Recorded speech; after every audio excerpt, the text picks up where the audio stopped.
Happy Thursday, everyone. Welcome into another edition of GC Live. I'm your host, Jack Veltri, joined as always by my co-host and good friend, as well as former South Carolina right-handed pitcher and 2010 College World Series champion, Ethan Carter. Ethan, the season's over. Season Depending is over. depending on how you look at it, you could call it a nightmare. I mean, it was just a disaster to say the least. And what we're talking about is the end of South Carolina's baseball season. I am back from Hoover now, back at home, and a lot of traveling this season, a lot of losses, a lot of low points. But hey, this is where the future begins for the program. Better days ahead, hopefully, and we'll see. But before we even get rolling, man, how you doing? Doing good, man. We are about to here in Virginia. I don't know about the rest of the East Coast, but we're about to get rain for the next like 8 to 10 days. So it is still bright and sunshiny right now, but I think about 4 o'clock it's going to be nonstop rain for about a week, which again kind of symbolizes how this season has gone. Just whole lot of dark clouds ahead. Yeah. So the season is over for South Carolina after our first round exit in Hoover on Tuesday at the SEC tournament. 11-6 loss to Tennessee. And yeah, just much of the same. Not a good game for them. They showed a little bit of life offensively, scored 6 runs, but you had a 3-2 lead in the third inning, and then bottom of the third, Tennessee scored 6 runs and really controlled the game from there. Brandon Stone didn't look too sharp on the mound, but his defense behind him also looked atrocious. I mean, 3 errors made on the day. Could have easily been more. Just not a good day for South Carolina, but at this point, it's what we come to expect. They've lost 13 games in a row to end the year for a reason. This does not happen by accident. Good teams don't lose games like the way South Carolina has, and it's just another really rough year for the Gamecocks. Yeah, you mentioned 13 straight to end of the year. I kind of was going through the schedule before we got on here, and they had another losing streak of 7 straight earlier in the year. So it's, like I said, good teams don't go through lulls quite like this. And it's, like I said, it is mercifully over for all of us, and can look to move on as a program and get this ship righted somehow. Yeah, so we're not spending much time at all on this game. There's not any really we both previewed the game on Monday, and we predicted South Carolina was going to lose, and of course they did.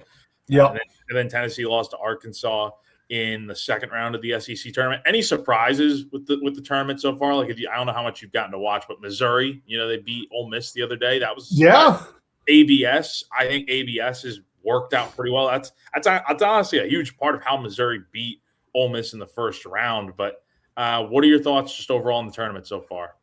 Hoover's been playing. It's been hot there, so the ball really has been traveling quite a bit out there. I was definitely shocked. We were texting before even the South Carolina game that there had already been like 7 home runs in the first 13 innings out there, which is pretty abnormal. But I haven't even seen the results of yesterday's games, or especially the late ones. Once our season ended, it was on to looking towards next year for me. But yeah, I mean, just the Tennessee game was just kind of a microcosm of the season. Not enough offense, pitching. The pitching, I guess. It was microcosm of the last kind of month of the season. The pitching staff really just kind of ran out of gas the last bit of the season here.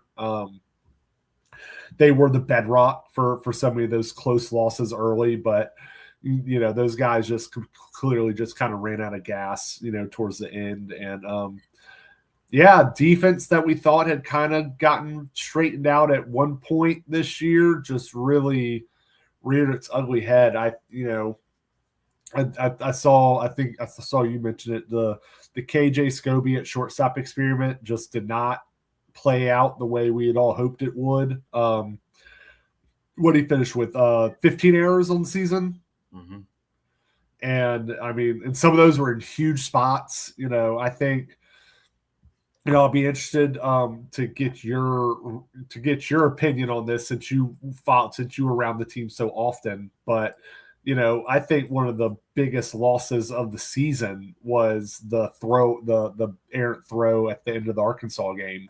It was Arkansas, correct? Huh? Yeah, the first game under Monty as the interim. Yes, I think that could have really sparked some, and then they blew a game they had wrapped up with the last out. So, just like I said, just the yesterday or not yesterday at this point, Tuesday's game was just like I said, just kind of a culmination of a whole lot of bad these last couple of years, and it just kind of played out that way for everybody to see. We're gonna get into the last 2 years. We're not gonna go recap how things have gone. Everyone knows it's been terrible. There's no need. We're adding nothing new from that standpoint. What we can do is talk about the aspects of why things ended up so bad, give our thoughts on that, and then we'll really start to look ahead to the offseason because, like Big Red says here, season is in all caps finally over. Now to prepare for next season. We're going to get into what this offseason probably looks like for South Carolina, just on the surface of hiring a new coach, but obviously what comes along with that. But before we get into everything else, got to talk to you guys real quick about Clint Hammond of CMG Home Loans. If you're in the market to buy a home, need help with your mortgage, give a call to our guy, Clint, who's been in the mortgage industry for over 20 years now. He's a lifelong Gamecock fan and a longtime supporter of Gamecock Central and all of our GC Live programs. Number to call is 803-422-6797. The NMLS number for him is 71597. Or go to clinthammond.com for more information, and that will be above us here on screen all show long. All right. So, obviously, like we said, Ethan, last 2 years have been just utterly disappointing, to say the least. This was a team in 24 that made it to a regional, and yes, they weren't amazing, but this was a program that, realistically, hire the right coach, you could probably take them to a super regional, to Omaha, et cetera, within the next handful of years. As we know, that did not happen because the right hire was not made. It was far from being that. And look, I think we have to separate the two stints when we talk about it here because Ray Tanner's obviously, you love playing for Coach Tanner. Great baseball geek, but nothing but good things to say about him on that end. But as far as the administrator side of things goes, just did not make the right hires necessary to get South Carolina to where now, you're hiring your fourth coach since Ray retired and became AD in 2012. So, we can really just start, I guess, with Maneri. It looked like it was going to be a good hire at the time because he had won and been so successful. But I think we underestimated just how bad things would be considering the fact that he had been out of the game for a few years and he said he was going to adapt and change with the times. Clearly that never happened. Yeah, I think you come off, let's see, we're 2026. So you come off 2024 and you're coming off a regional in Raleigh where you were, honestly, some better third base play away from possibly winning that regional.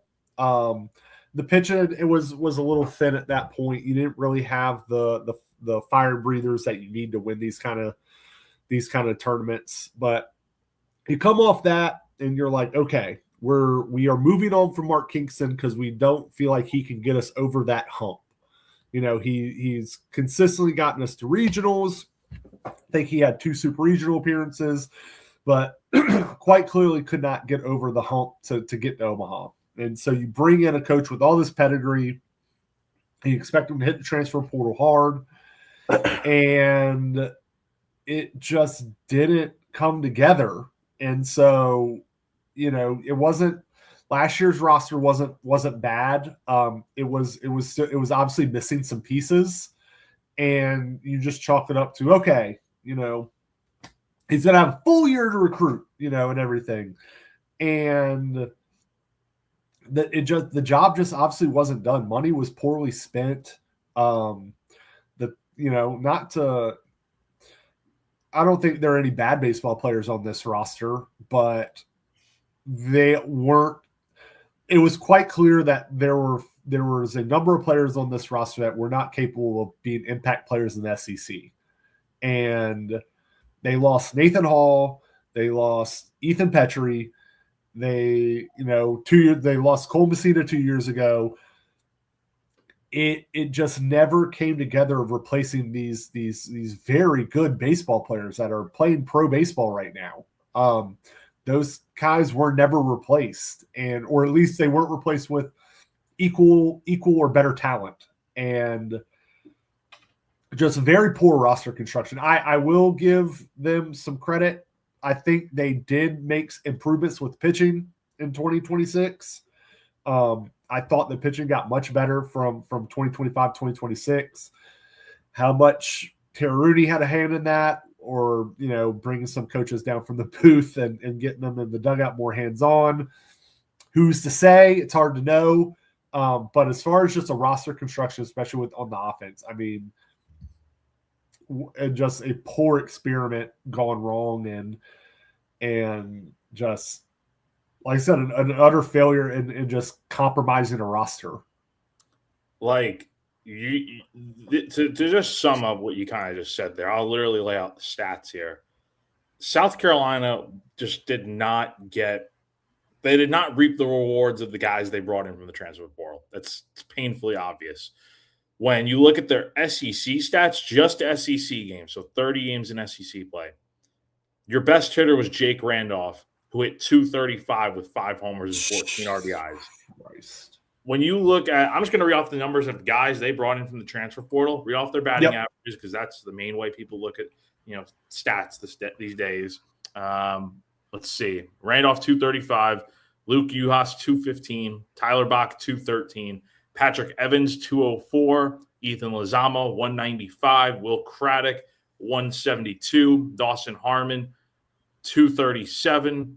Eric Parker, 217. Logan Sutter, 091. Aaron Jamison, 063. And then Jack Reynolds did not have a single hit in SEC play in 13 at-bats. Caleb Hoover didn't have a hit either. So the guys you brought in, like, I'm looking specifically at Harmon, Lozama, and Sutter. Those guys, those three all were big-time home run power hitters at their previous schools. And I think there's a case to be made that those three were probably the most disappointing players on this year's roster. It's just I think the offseason on paper went well in terms of figuring out what you needed to replace. But obviously the evaluations were just terrible. It's as easy as that. And the roster construction just did not pan out as expected. And I mean, that's a big part of why South Carolina is where it is right now. The roster just was not good enough to compete with these SEC programs. Like, sure, they were better from a pitch. The pitching is a different story. I think the pitching got much better this year with some of the additions that were made. But you got to score runs, man. Yep. And this was the worst offense in the SEC by a large margin. And when you bring in all these guys, I don't know how much they're paying for some of these guys, but they're paying a lot to bring some of these guys in. And when they don't perform at all, and you get results like this, it's like it's a really bad reflection on the recruiting job that this staff did. Yeah, no, exactly. And because like Will Craddock, even though those SEC numbers are dreadful to look at, that's a player to be excited about moving forward. He clearly was a freshman that was a little overmatched. And if the rest of the roster had the big names you brought in done their jobs, then there's a little less pressure on having to hit a freshman in the top 3 for 2/3 of the season. And it's just disappointing. Like, you kind of just pour over the schedule, and it's just, there's so many games with 5 runs or fewer being scored, and that's just not a winning recipe at this level of baseball. And it just, while guys are still getting bigger and faster and stronger, and you see college baseball getting even more professionalized, it really seemed like this program tried to take a step back into the 90s. Now, I wouldn't say the 90s because that was really some damn baseball.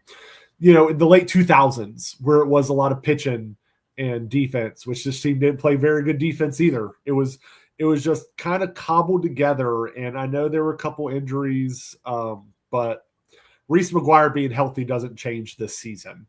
I think Reese McGuire is probably a very good player. I don't think he's good enough to sway this offense from being the worst in the SEC by a wide margin to being above average. And I think, some of it goes to lack of high school recruiting talent. I think they try to do all this piece together in the portal. And that's just not sustainable. And, I think we discussed a couple weeks ago. They've had some bad luck with some guys getting drafted. They really have. They've had some first round picks out of high school, and they've lost those guys. But your recruiting class has got to be deeper than one or two guys. And that's just whatever happens next. I hope that they learn from this regime that the transfer portal is not the end all be all with this type of in this sport. This sport you've got to have some depth throughout, JUCO, transfers, high school recruiting, development of your own guys, just development. Did anybody feel like they got better to you on offense from last year to this year? That was still here. Talmadge, I guess. Talmadge, yeah, but he also, he's been here for 5 years. He's been here for 5 years. He hit 234 in SEC play. No one. Let's just preface this. Nobody did well in SEC play. So, yeah. There's a reason why Carolina was barely batting 200 in conference play. You want to look at overall numbers? Yeah, Talmadge had a good year, 263. He scuffled mightily at the end of the year. He was. Well, that's because he had to play. He caught. Yeah. God, how many games did we play? What was the final? He caught 55 of 57 games this year. And those were 9 innings, all of them.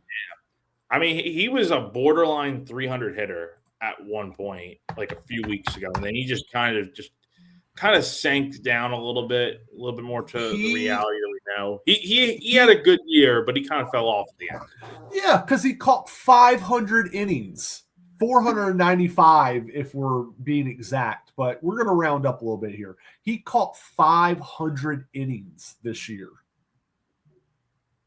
That's insanity.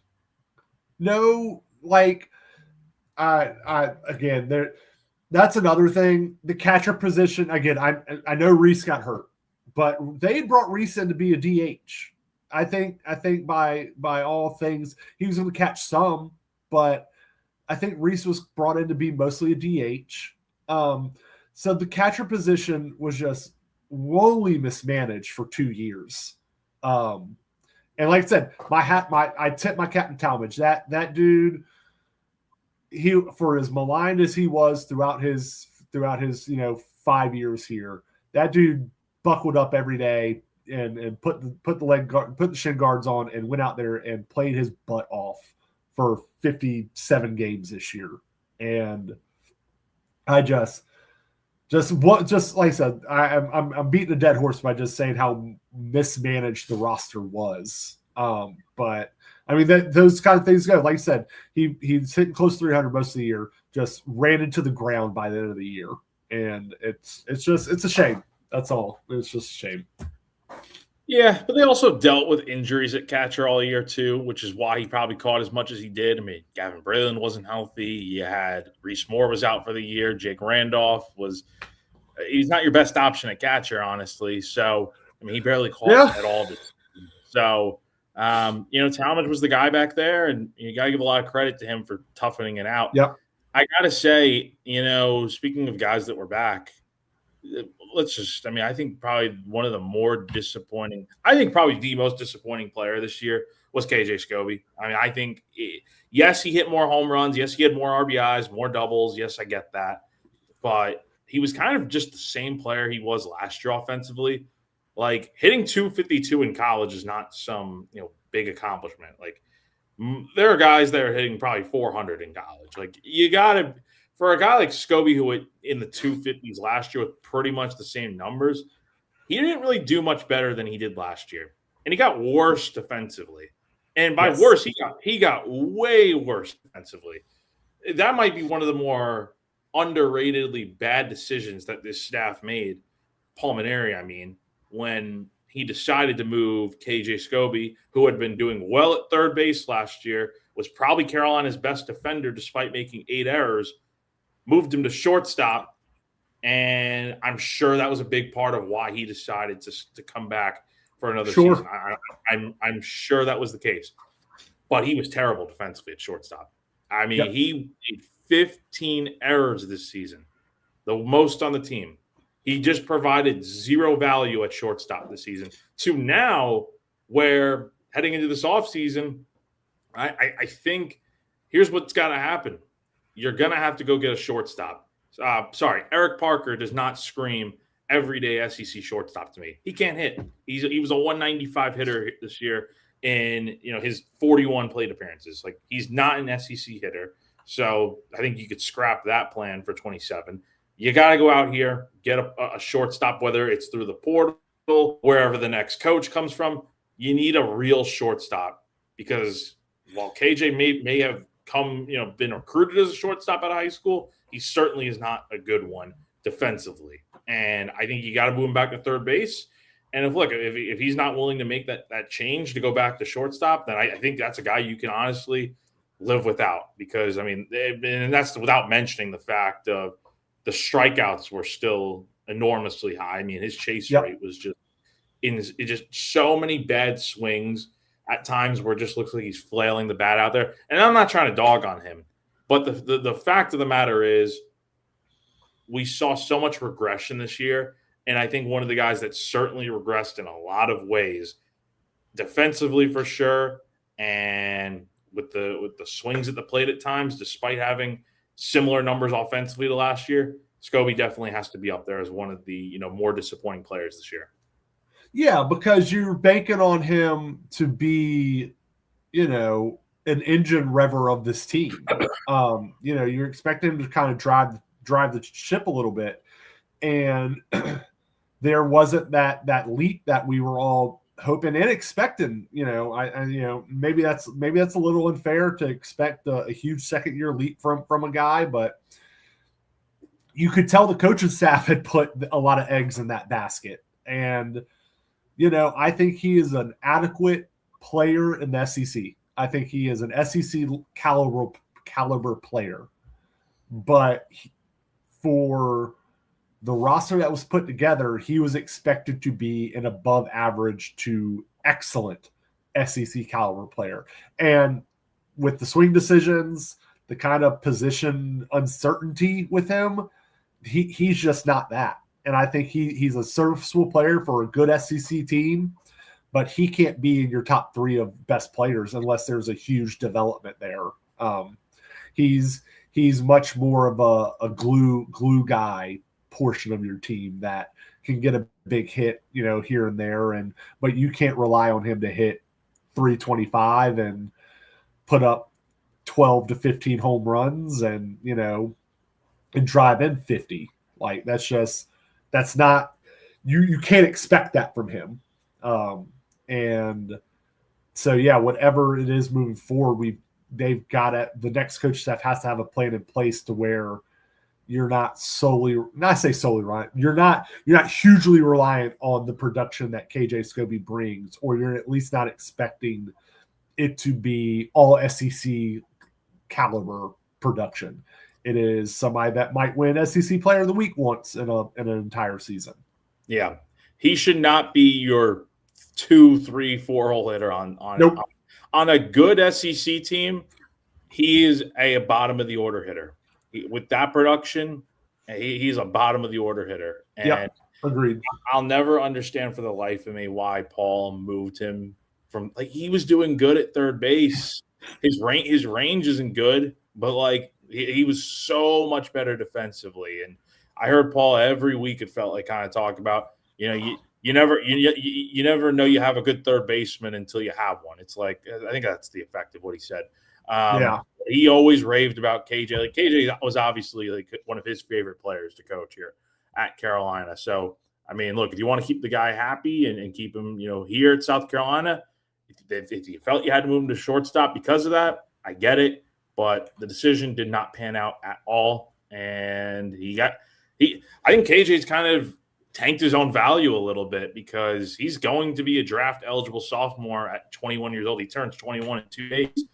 I cannot see him getting drafted. There's just no, unless a team feels like a pro team, that is, it feels like in the late rounds, let's take a chance on this guy and develop him into something. I just cannot see. I think he needs another year or two of college. I think just maybe he's got it from an offensive standpoint, but again, his chase rate is really high. Swings at a lot of bad pitches. Just doesn't have a good feel for the strike zone. I feel like when he gets to two strikes, it kind of just feels like he's just hacking up there. Yeah, because the tools are there. I mean, again, he what did he finish with? He finished with, I know he had 16 doubles. What did he finish with? Almost 10 home runs. Like, yeah, the tools are there for him. Like, again, he is an SEC player. Like, there are some guys on the roster that I just don't feel are meant for this league and should probably go on to greener pastures. KJ Scobie is somebody you can win with on your team. I think he's a good baseball player. At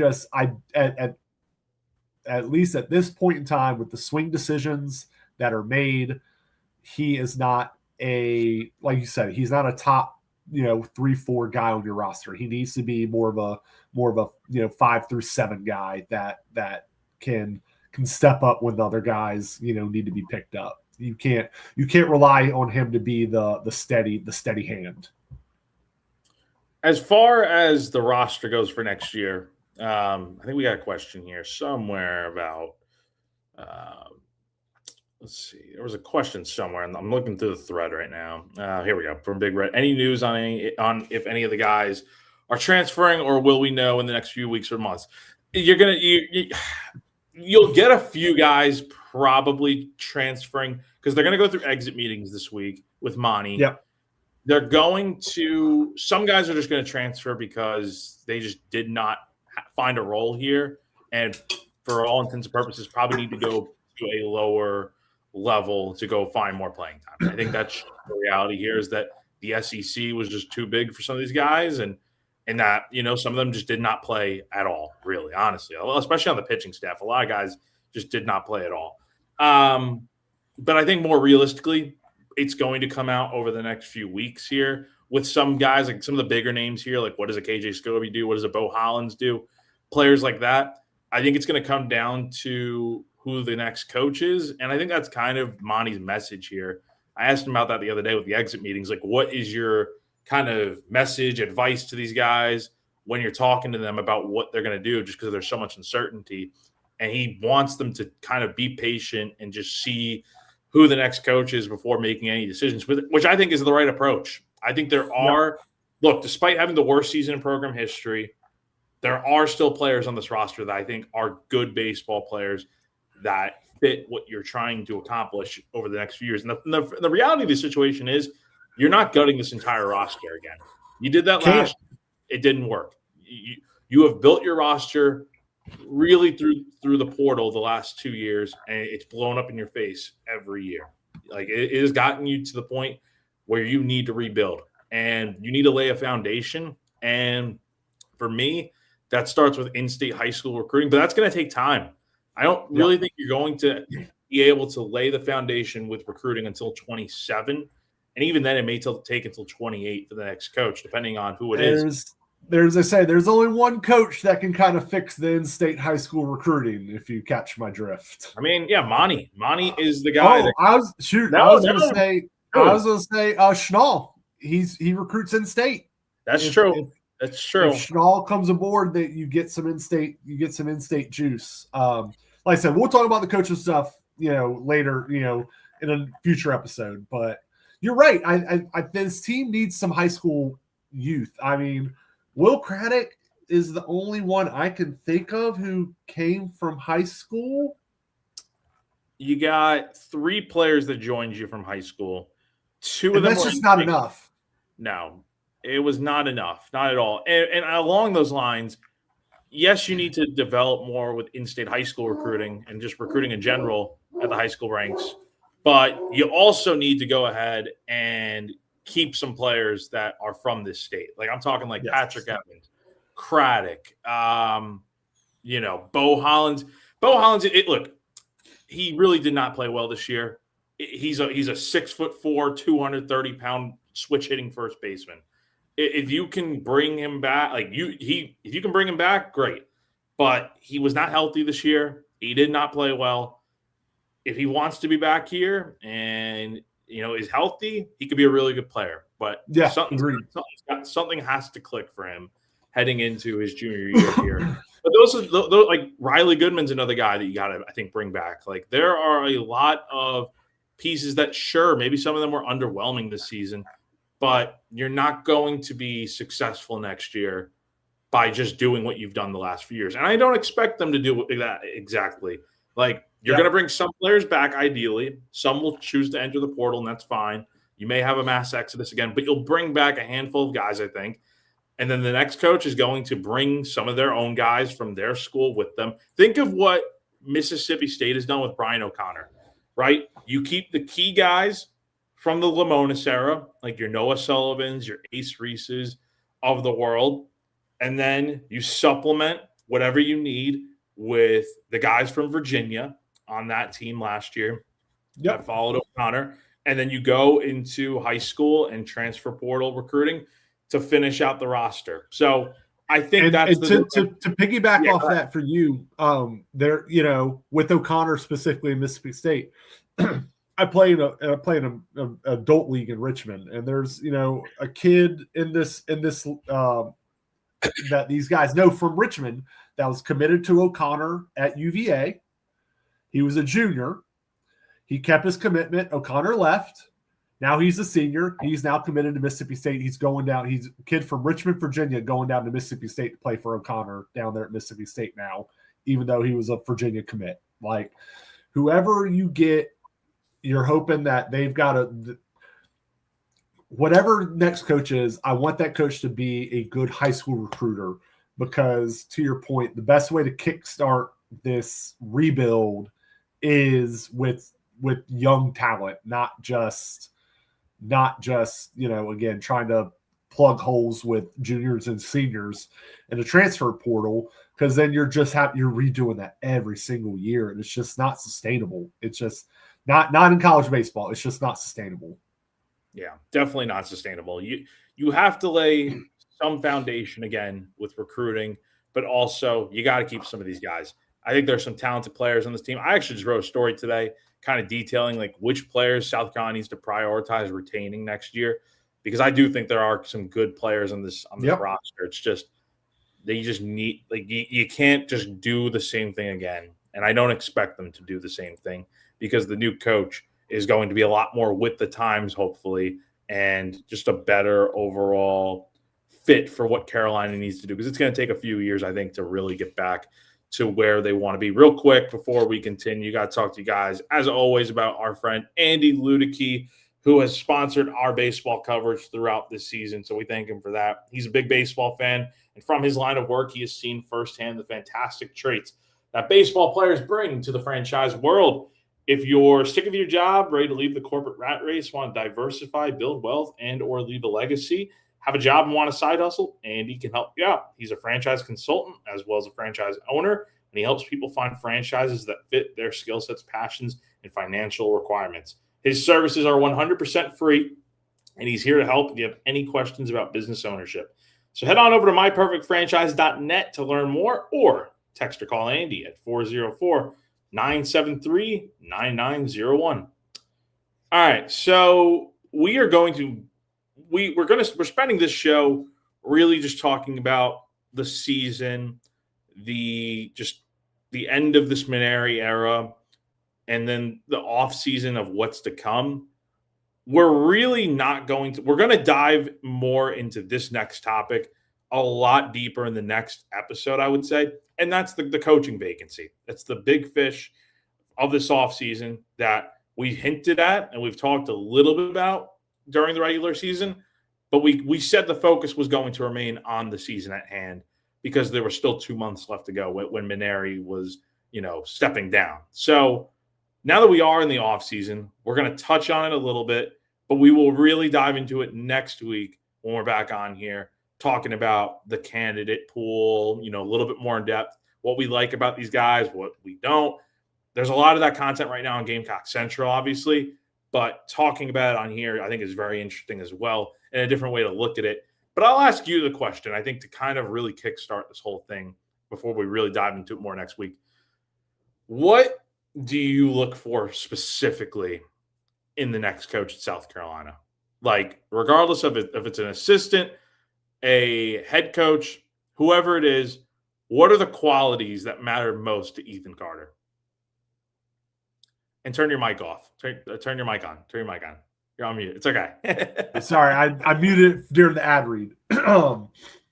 I want a coach who has experience. Let's see here. I want a coach who has kind of done all the jobs of on a coaching staff. Not necessarily pitching hitting coach, but he's handled recruiting. He's handled putting a game plan together. He has experience with this transfer portal, this new era of recruiting and transferring and all of that. I want somebody that's a little bit on the younger side. I'm not, doesn't need to be my age, but somebody in their 40s, somewhere in there. I just want somebody that is ready to put in the work that needs to be done to not only get the fans back into it, but also get some of this alumni back into it, man. Like, just make the program feel like something that everybody wants to be a part of again. It hasn't felt that way in a long time. And I would just really like somebody that understands and appreciates what was built here from 1996, I think is when Coach Tanner started, till, I know the Kingston era isn't looked upon fondly by most, but we were postseason bound pretty often. So I would, I want somebody that appreciates what's been built here and is ready to jump, feet first into helping get us back to that, and understands that it's going to take work and it's going to take effort, and it's not going to be this my way or the highway kind of thing. Like, it's going to be, you're going to need the fans to get back into it. And I think I want somebody that really is going to work hard to get the fans back into the stadium, because I think that's been the thing I've missed the most about watching these games, is seeing these empty stands every single game. Let me go back to your point you made there about getting the alumni more involved. You can speak to this as well as anyone, and you don't have to drop names, but obviously if you talk to your former teammates and whatnot from back in the day, and guys, I mean, how has the current program, I guess, I don't know if treated's the right way to phrase it, but how has that relationship been with the alumni that played here and the current program? Because, I mean, dude, I'm trying to think, I think there was, obviously last year when Ray got his name on the field, 100 former players were there. But, besides that, I think there was supposed to be some big ceremony for the 2010 and 11 teams. But I think COVID kind of wrecked that a little bit. And I don't really remember there ever being anything too deep about a whole ceremony, which I felt like is kind of a mistake. I could be misremembering that, but I think that's what I recall. Before that, I mean, look, I covered Kingston from full time starting in his last year, really. So fill me in. What has that relationship been like with the alumni in the program? So I remember when Coach Kingston first took over, he made a real point of, we did a big alumni, because we did it during the fall, and it was a big alumni game. We had an alumni game. We had a bunch of former guys from different eras come back to play in that. We played in a golf tournament, the morning before, like that morning we played in a golf tournament. A bunch of guys, if you had a group that you wanted to play with, or they team you up with some guys if your year guys couldn't make it. We did that in the morning. We went to the field that night, played in an alumni game. Friends and family got to be there. It was a whole big thing. That was all on Friday. Then on Saturday, we had a tailgate that we were able to go to for the alumni, and then we went into the football game. It was just a whole lot of fun, and it was just so much. It was such a good time. And then since then, they sent out an email. I think this is, I don't know how much. I don't know who sets this stuff up, but we'd get an email. Hey, we're doing an alumni thing in a month. And it's like, okay, well, that's not really a lot of time for us alumni that have families and kids and lives going on that aren't the program. We don't necessarily live there anymore. That's not a lot of time to plan and do all this, because I know there are plenty of guys that like to be involved with the program. But since Maneri came, again, there was a big thing for Coach Tanner that I saw a lot of my former teammates at, and that was really cool. But there's been no effort to get the former players back in. I know I've seen some guys come speak to some guys. Like I know Grayson Grinder's been around the program, especially with the play-by-play stuff he was doing. Since Witt's retired, I know Witt's been around the program a little bit more. But I think that was facilitated more by Monty than Coach Maneri and those guys. So it really, I remember when I played, we had guys around all the time. Like we had smoke around, coming out and practicing. We had Drew Meyer as an assistant. We had Brian Busher as an assistant, but we had guys around the program, and it hasn't felt like that here recently. And, outside of the first year, maybe two of Kingston, it really hasn't felt like that in a long time. So, sorry, hold on. My connection has been pretty bad on my end. I'm going to actually go ahead and move downstairs. But I will ask you a quick question, and then you could just go ahead and talk about while I get reconnected here. Sure. So, obviously, it feels like the last few years they have not made much of a connection. It feels like that was not the case at all with Maneri. No. How would you like to see things look from getting the alumni back involved? And correct me if I'm wrong. I think I may have heard this. Vanderbilt has like an alumni locker room or something for the former pro guys. I don't know. Yep. I don't know if you've heard that. But yes, what would you like to see as far as how to get the alumni back involved? I'm gonna hop off for a second, but then I'll be back on. So go ahead and talk. Yeah, sure. So I mean, for me personally, I would like to see these, like I said, our pro guys that are, whether they're in the minor leagues or in indie ball or in the big leagues, I'd like to see those guys like be invited back to always have somewhere to get their training work in and get their playtime, get their off-season workouts in at the stadium. Our stadium, of course, needs some upgrades. I mean, it's now coming up on a 15-year-old, maybe 17-year-old stadium, but it's still one of the premier stadiums in the league. Like we still have good facilities for these guys to come do their off-season programs at. I would love to have that be kind of reinforced with some of our pro guys, like come back to SC, get your work in here. And then with us guys that are too old or not good enough to do it, man, just have an alumni event. It doesn't necessarily have to be an alumni game. I would love to do that. I like to go down there and still throw the baseball every now and then, but it doesn't necessarily have to be a game. But something like a um, something like a golf tournament, or a tailgate for a football game, or a big tailgate before a baseball game. Just something that invites the guys back and makes them feel appreciated for the time they spent at the university, and that you show them that you want them a part of the program and you want their support.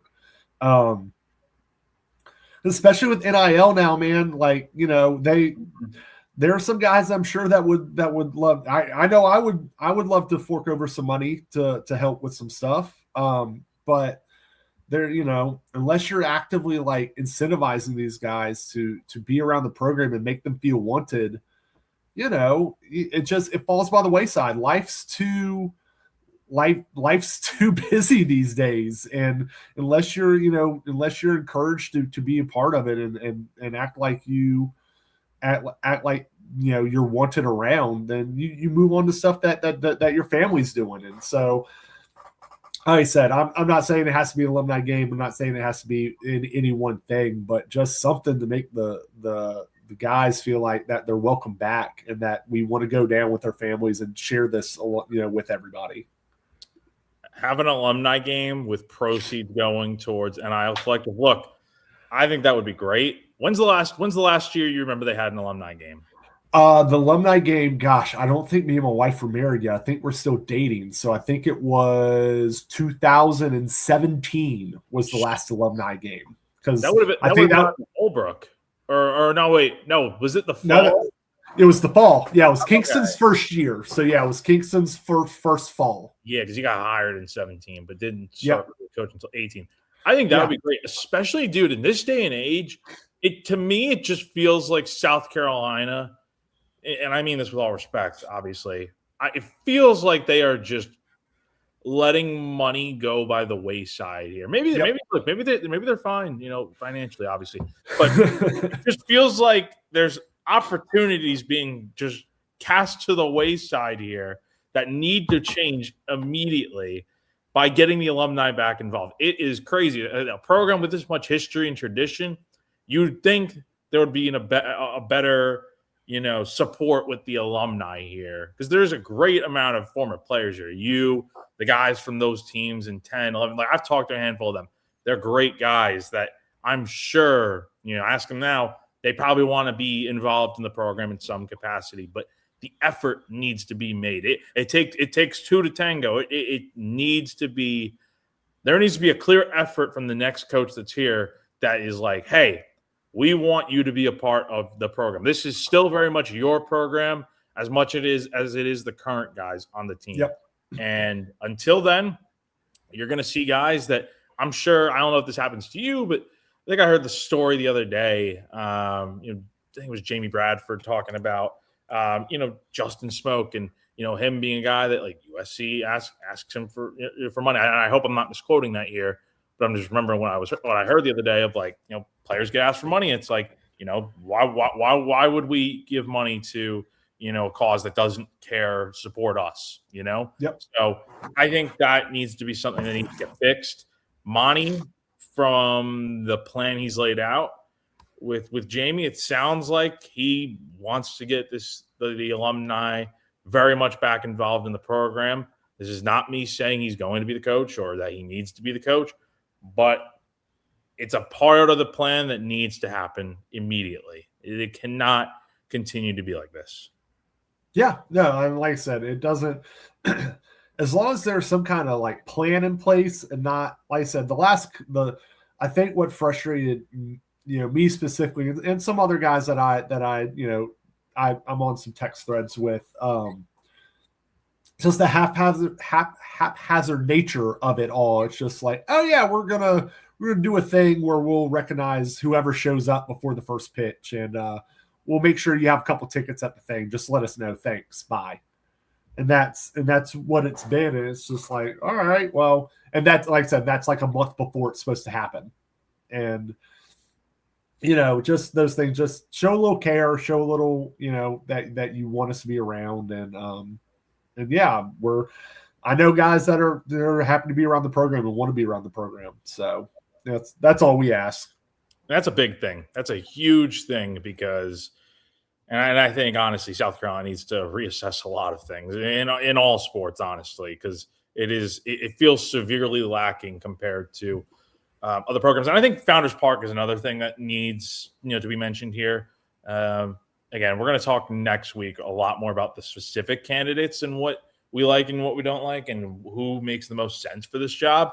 But yeah, I think whoever comes here, they're going to require, obviously the pay is going to be significantly more than whatever they get elsewhere, for sure. Like a guy like Kevin Schnall who makes $500K at Coastal. Yep. He's going to be making a lot of money at South Carolina if he decides he wants to come here, if the job is offered to him.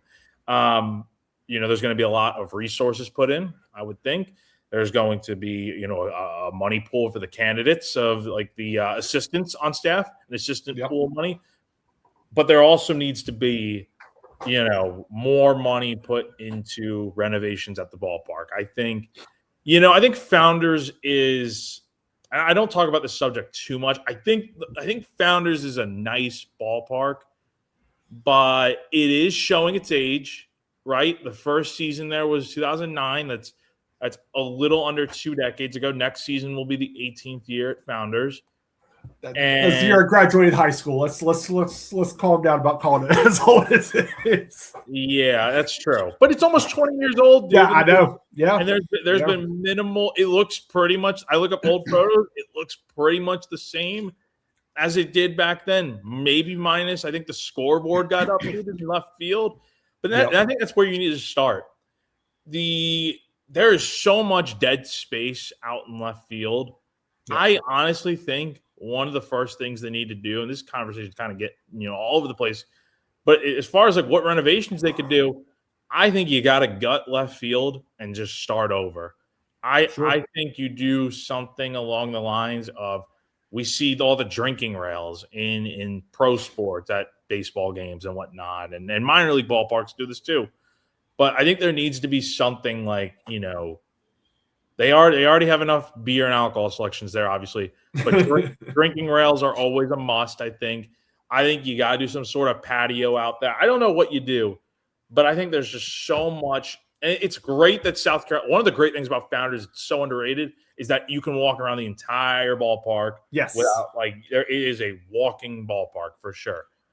But there's so much dead space, dude. And it's even the same in right field. I know right field is a little bit smaller of an area, but that footprint in left field, there's a lot of dead space and something needs to be done with it. Yeah, and especially because that's where people come in at. Like that's where the majority of the fans enter the stadium is out there left. So yeah, just having something out there could, like you said, there's just things that absolutely need to be done, and it just with everything else, it almost feels like insurmountable, task to be had. But I feel like with whoever's brought in and the support from, I feel like Donati will be a little bit more into it with picking his guy, and we can see some more investment go into the overall aspect of the program and not just money being pumped into the roster. I hear Adam here saying better parking. I agree. I think the gravel lot I think they need to pave that lot, and just the one out in left field. And then there's so many buildings out in right field. Like I know they're putting an apartment complex out in center field, but there's a bunch of lots and whatnot that I think you could do something with, kind of make it like a ballpark village sort of. I know that might be a little too much wishful thinking, but look, this baseball program deserves a lot better, and the effort needs to start being put in. It is as simple as that. The last 2 years have been an utter collapse and disaster, but the program, for the most part, it has a lot of history, a lot of tradition, a lot of good players. Things need to change, and hiring a new coach is the start of that. Retooling the roster is another big part, but there's so much more that needs to be addressed that the last coaching staff, the last head coach, I should say, did not address, and it needs to be fixed, ASAP. And we're really just scratching the surface of all these things. We've only really talked about the alumni and the ballpark. There's so much more that we're going to get into next week when we are back on here. We're going to talk about the candidates. We'll talk about just everything else that is next for this program. And we can even touch more on this. I think there's so much that needs to be covered with what South Carolina needs to do to get this program back on track, because it goes far beyond hiring just a coach and bringing in new players. Things need to change in a big way next season. So before we get on out of here, any final thoughts? No, like I said, thank everybody for following us along and hearing us talk about this team. And I think it's best for everybody that the season ended. Now that it has ended, and we're just moving forward and hoping that whatever's next, it steps in the right direction for the program. So again, we'll be back next week. We'll be talking about everything going on with the offseason, and I don't expect the coach to be hired anytime soon. So that's why. Because again, regionals don't begin until next weekend. So we've got plenty of time to discuss what is going on. We'll talk more about candidates, more about the coaching. Next week's episode is pretty much dedicated to the coaching search. So if you've been waiting to hear about it from us, we're going to be talking about it then. So we'll see you guys next week. Until then, for Gamecock Central, I'm Jack Veltri, and of course, joined as always by former right-hand pitcher for South Carolina and 2010 College World Series champion Ethan Carter. Have a great weekend, guys, and we'll see you next week. Bye.